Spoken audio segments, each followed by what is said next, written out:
You're tuned in to the Ross Tucker Football Podcast, guiding your gridiron journey, none other than your host, former NFL lineman, Ross Tucker.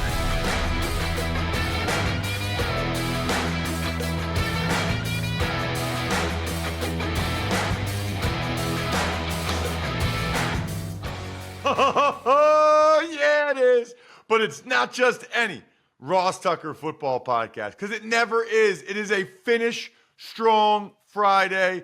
It's a Picks Friday.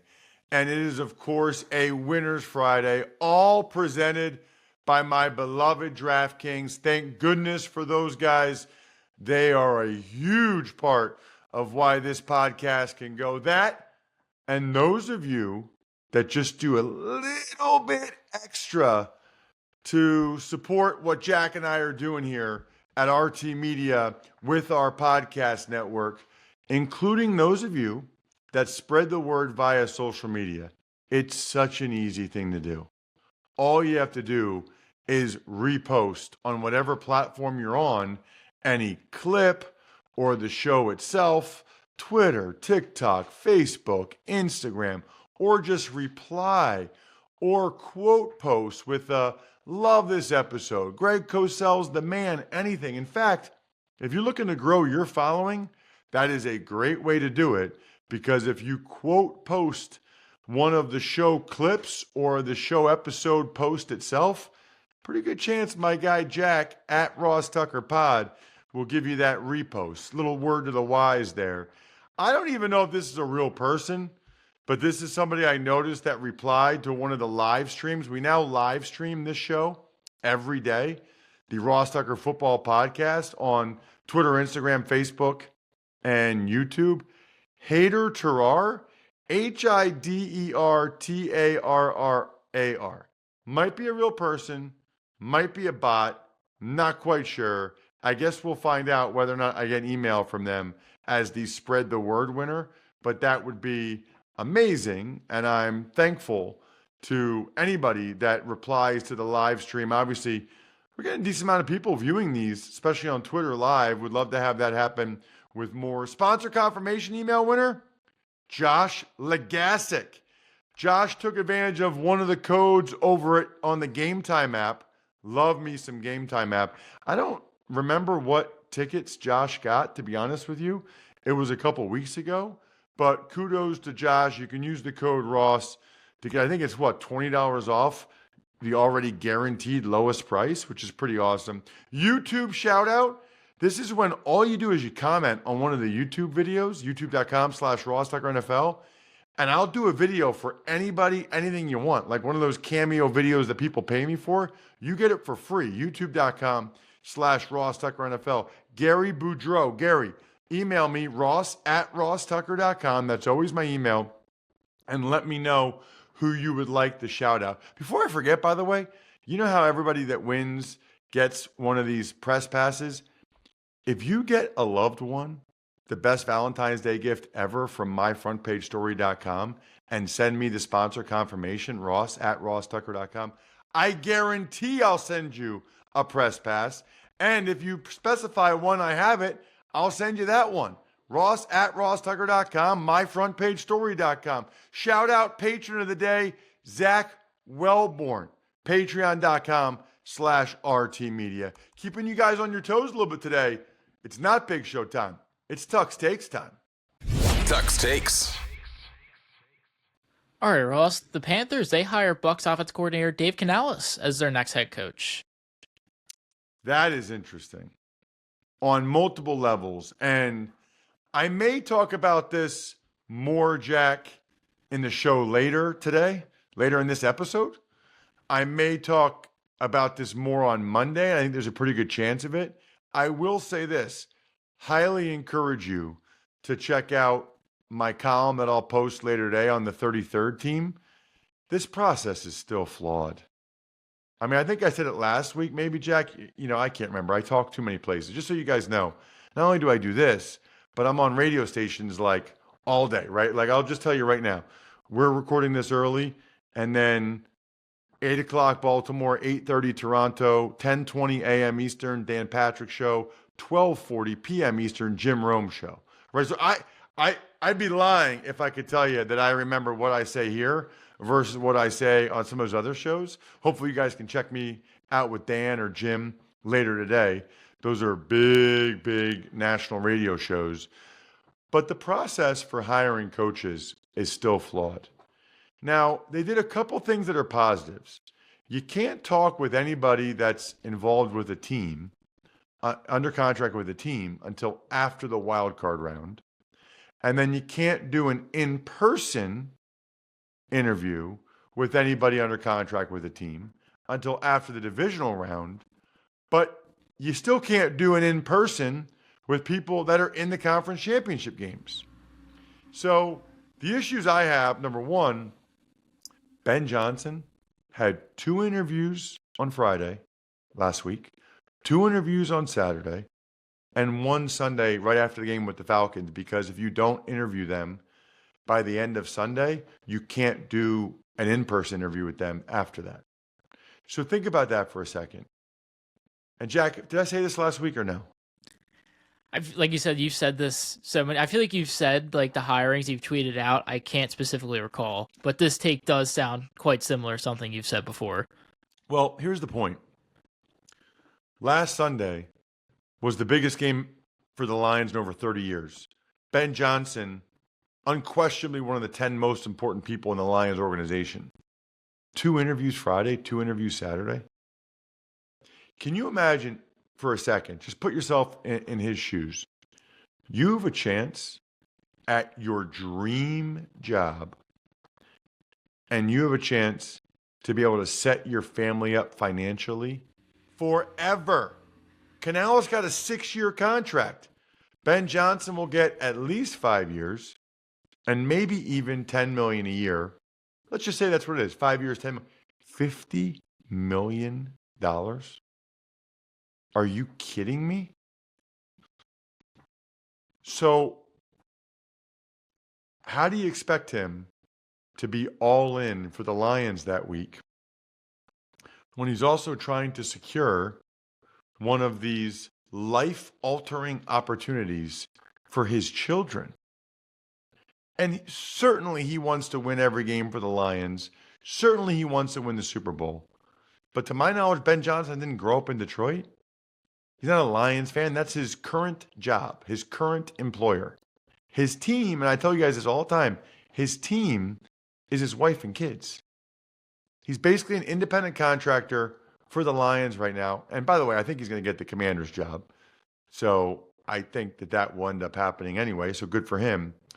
But to have 4 interviews Friday and Saturday, and then Sunday night, couldn't enjoy the win at all. Couldn't have the night to enjoy the win over the Bucs. Couldn't start working on the Niners. Had an interview with the Falcons, who, by the way, hired somebody else. We'll talk about that momentarily. I bring this up because I think there were 8 openings maybe, Jack. You have to check me on that. And I think 6 of them have been filled. Something like that. It might be 7 and 5. Dave Canales gets hired. Do you realize that you're still not even allowed to meet in person with the coaches for the 4 teams that are still in it? So almost every position has been filled before teams can even sit down with Ben Johnson, the Lions OC, or Mike McDonald, the Ravens DC. To me, that's garbage.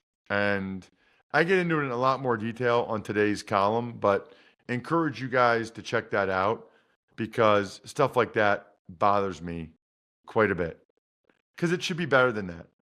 Kudos to Dave Canales. Man, barely even heard of the guy as of like a year ago. I knew the name, but you're talking about a guy.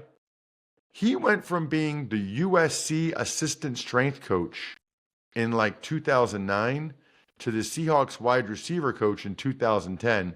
That's a pretty big leap, by the way. Everybody sings his praises. Everybody says he's awesome. And it sounds like he is. And I've seen some of his press conferences. He did an excellent job with that offense this year. Certainly the year before as the quarterback coach with Geno Smith.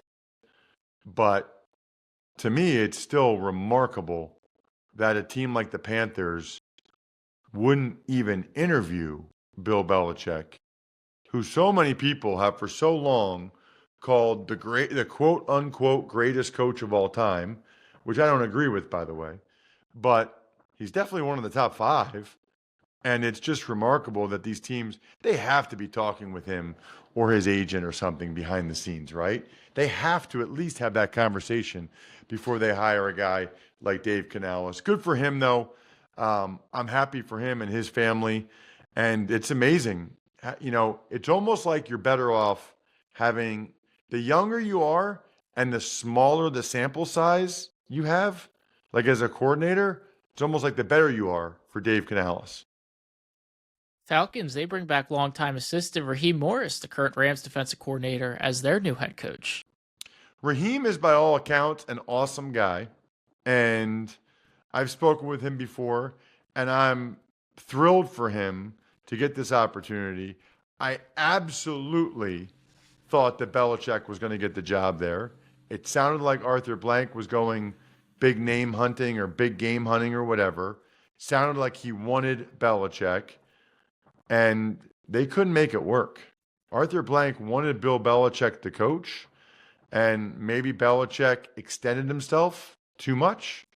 Maybe he thought he had too much leverage, or maybe Belichick's only going to coach if he has things lined up the exact way he wants it, and that was not going to be the case. Evidently in Atlanta, it seemed like there was a power struggle. Maybe Belichick did not like the idea of reporting to Rich McKay, the team president. So the Falcons went a different direction. And by the way, remember this, Jack.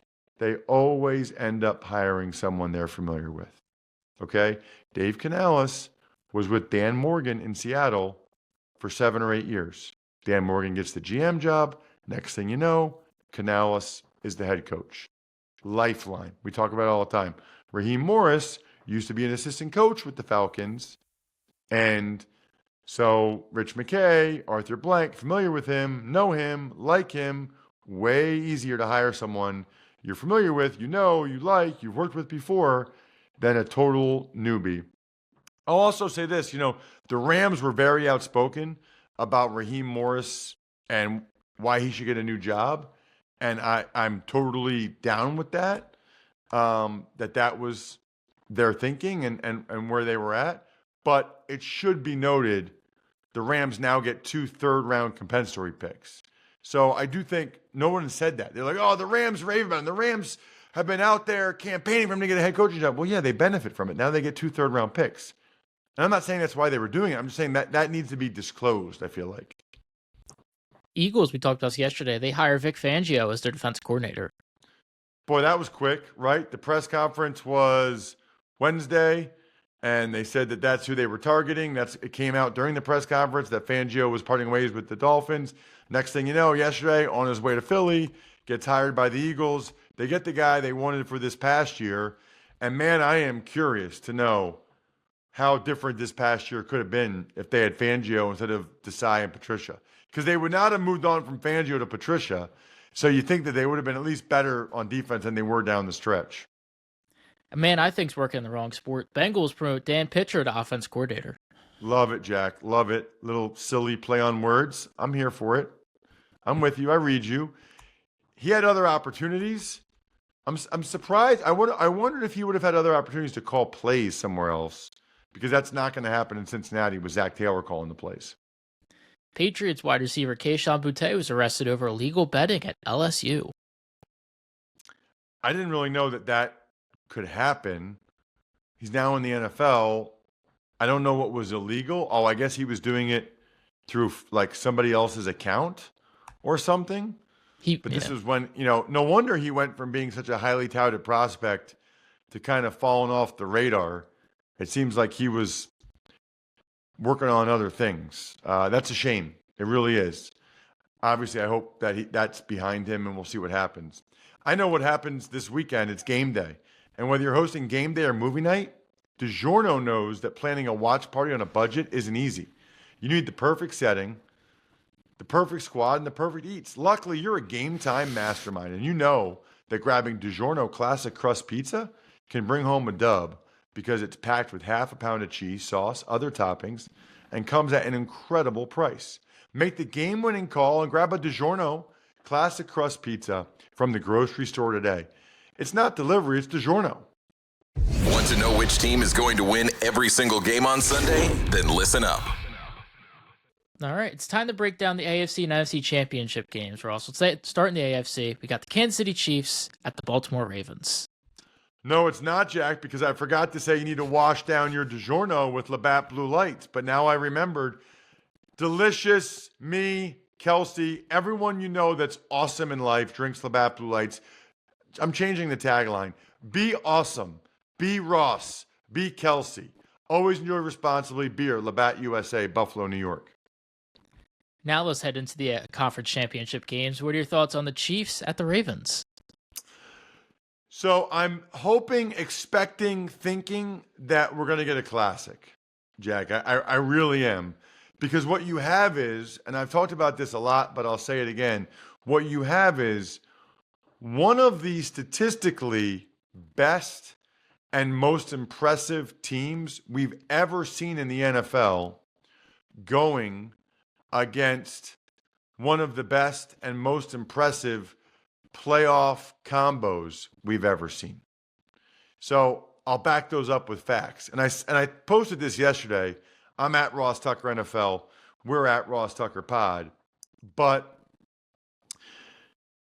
the Ravens stuff is just crazy. Now, nobody looks at them as being one of the best teams of all time, potentially.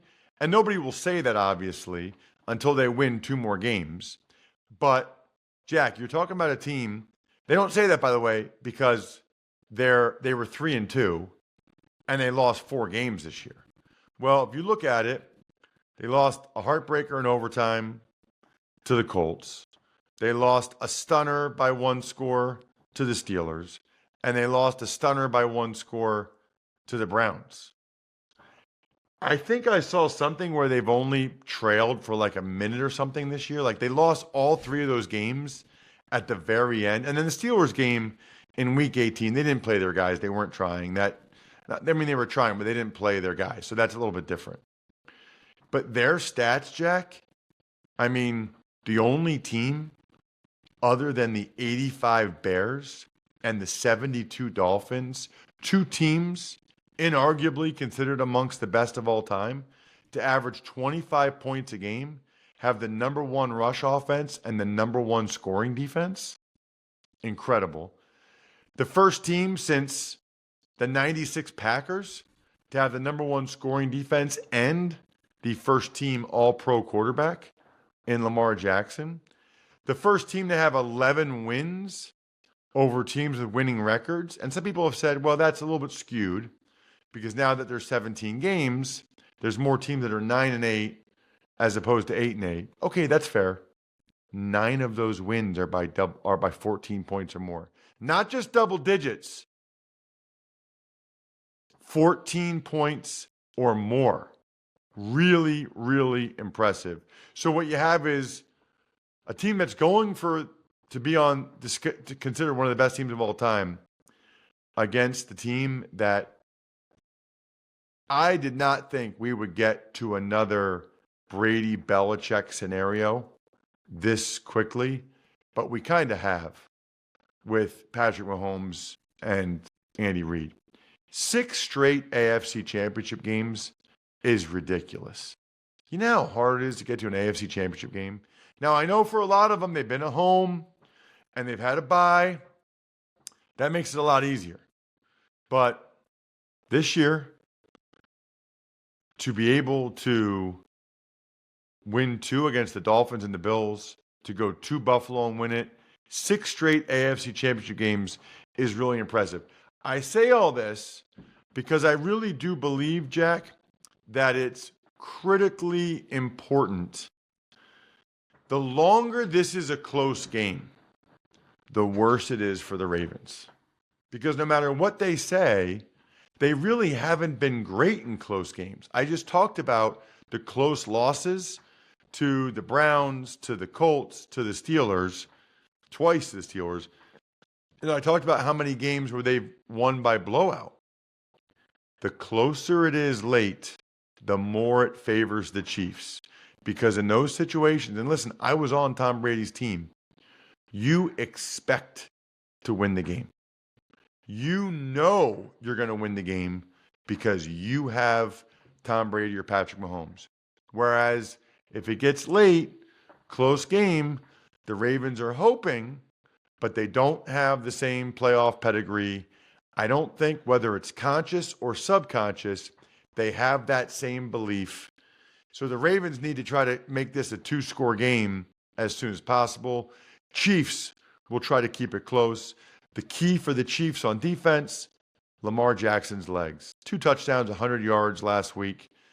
I'll be curious to see whether they spy him, whether they play zone and have a lot of eyes on him. You cannot let him beat you with his legs. Cannot let that happen. No, no, no. And then for the Ravens, boy, their defense is good. And it's a lot better than the Bills' defense that was so beat up.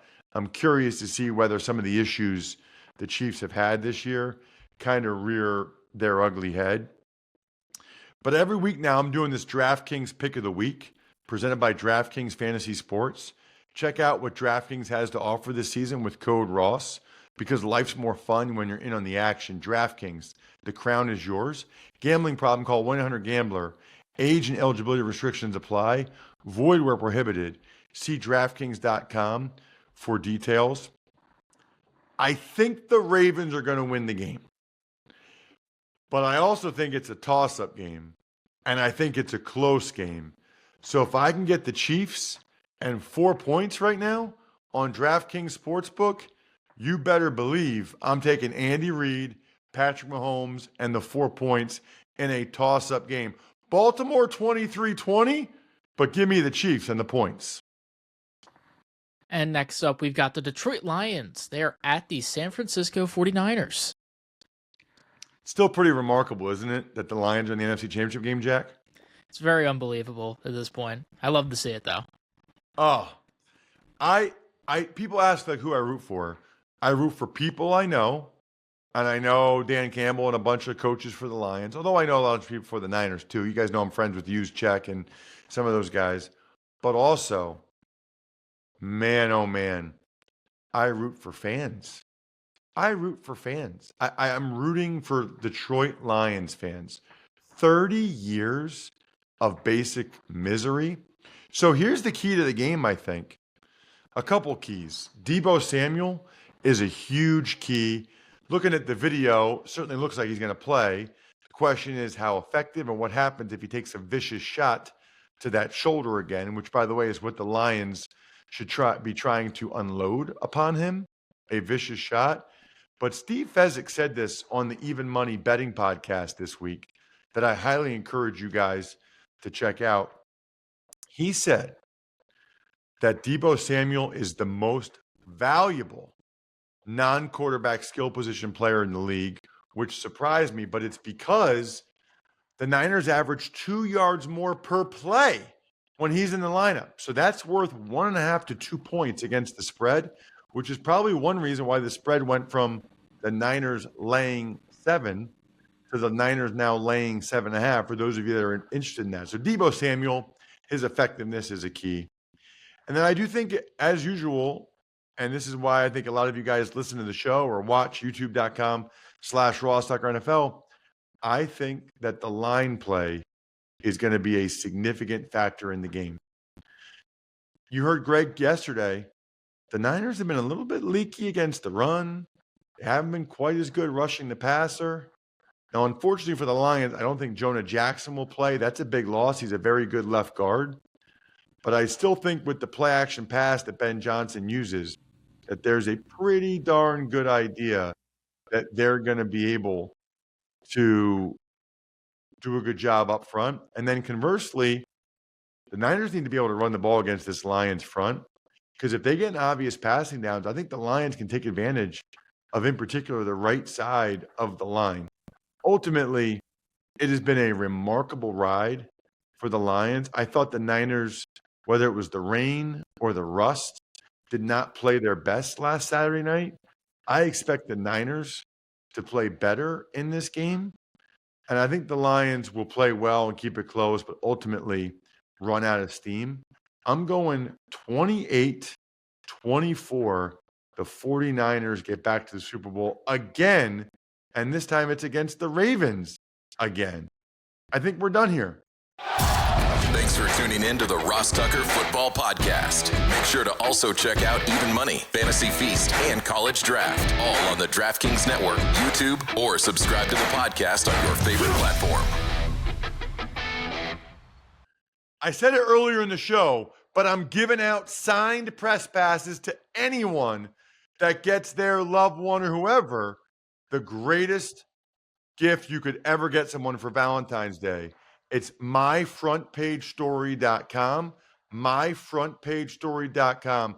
Check it out. Trust me, myfrontpagestory.com. I also love me some backofficeschedule.com, steakhousesports.com, humanheadnyc.com, Sporticulture, and Pizza Boy Brewing.